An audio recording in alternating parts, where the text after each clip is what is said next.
He was a jazz pioneer, an incredible band leader, a poet. But to really get Sun Ra, you have to look way beyond the music. Today, we're diving into his cosmic philosophy, a worldview he claimed wasn't from Earth at all, but from the stars. And he set the stage right from the get-go. I mean, when people asked who he was, he wouldn't say a musician from Alabama. He'd say things like, "Others call me mystery." This wasn't just a stage act. It was fundamental to his philosophy. He was telling you right from the start to just leave all your earthly assumptions at the door. And here it is, the big one, his most foundational claim. Now, this wasn't some metaphor or a cool stage persona. Sun Ra genuinely, truly maintained that he was an angel from Saturn sent here to Earth with a mission.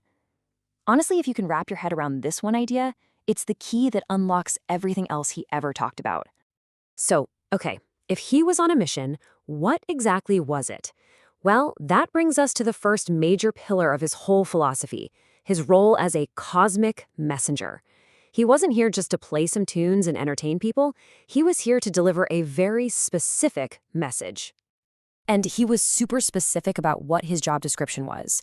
He saw himself as a voice from another dimension, here to get us ready for what's next. He was a bridge for the rest of humanity to cross over into a new reality. And his language, it wasn't just notes and rhythms. He said it was equations he pulled from ancient wisdom, Egypt, Greece, Rome. He was, in his own words, a catalyst, a force that comes in, changes everything it touches, but remains unchanged itself. But why? Why did Earth even need a cosmic messenger in the first place? What was so wrong with our reality? Well, for Sun Ra, the diagnosis was simple, and it was absolutely devastating. For Sun Ra, this wasn't about one broken system, like politics or whatever. It was about every system. He truly believed humanity had just hit a dead end. We'd failed across the board, and we were in desperate need of some outside help. The entire project of human civilization, as far as he was concerned, was a total bust. And he even went a step further than just saying, hey, things are bad. For Sun Ra, the problem was our very concept of truth itself. He had a name for it, the bad truth. This is the idea that the accepted reality we all live in isn't neutral. It's an active, harmful, oppressive force that's designed to keep people trapped. So if our truth is actually the poison, what's the antidote? This is where Sun Ra's philosophy gets really, really radical. See, his solution wasn't to try and fix our reality. It was to reject it completely in favor of something he believed was way more powerful. And that was his answer. Not a better reality, not a nicer truth, but myth. He believed that when the so-called facts of the world are all stacked against you, myth becomes the only solid foundation you have left to build a new future on. And this chart just lays out the contrast perfectly. On one side you have their truth, which he says is a negative thing, it's obvious, and it's only led to suffering. But on the other side you have our myth. It isn't good or bad, it's just pure potential. It's a mystery. It's not supposed to be obvious. And instead of things like democracy or theocracy, he proposed a mythocracy, a society ruled by the creative power of myth itself.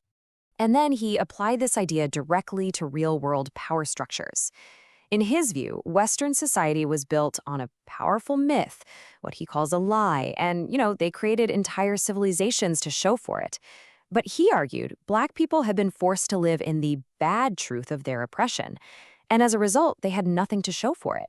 Because in his philosophy, truth itself offered no power to build anything new. Okay, so this all sounds pretty wild, right? How do you actually build a society based on myth? This wasn't just some abstract theory for Sun Ra. He had a plan, and he proposed two main tools to pull off this radical transformation. Before you could do anything else, he preached discipline, and not in like a strict punishing kind of way. He meant it as the foundational act of self-creation, especially for the younger generation who he felt had basically been left with no future at all. He came up with this really radical educational model based on what he called an Egyptian standard. So forget conventional school, he was all about teaching with hieroglyphics and mystery, using art and statues and stories to build a whole new world based on myth, not on the facts of the bad truth. It was about creating a new cultural foundation from the ground up. And then, of course, there was his other tool, the ultimate one, the one he's most famous for. Music wasn't just entertainment for Sun Ra, it was a cosmic technology.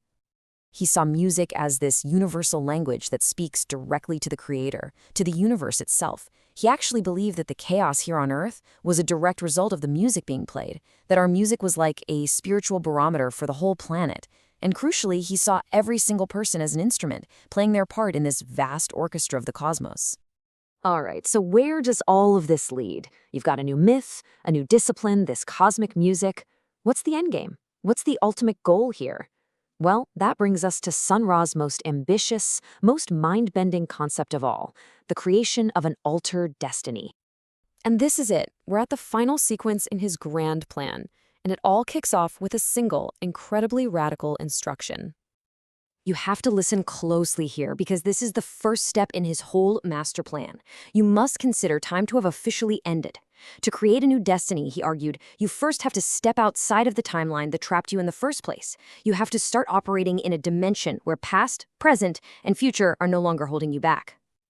And this is the breathtaking endgame.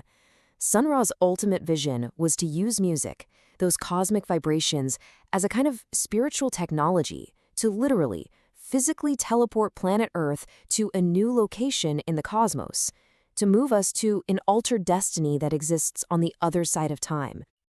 So that leaves us with this really powerful question, right at the heart of Sun Ra's whole philosophy.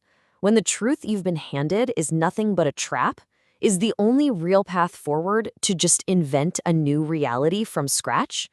Is myth the most powerful tool we actually have for liberation?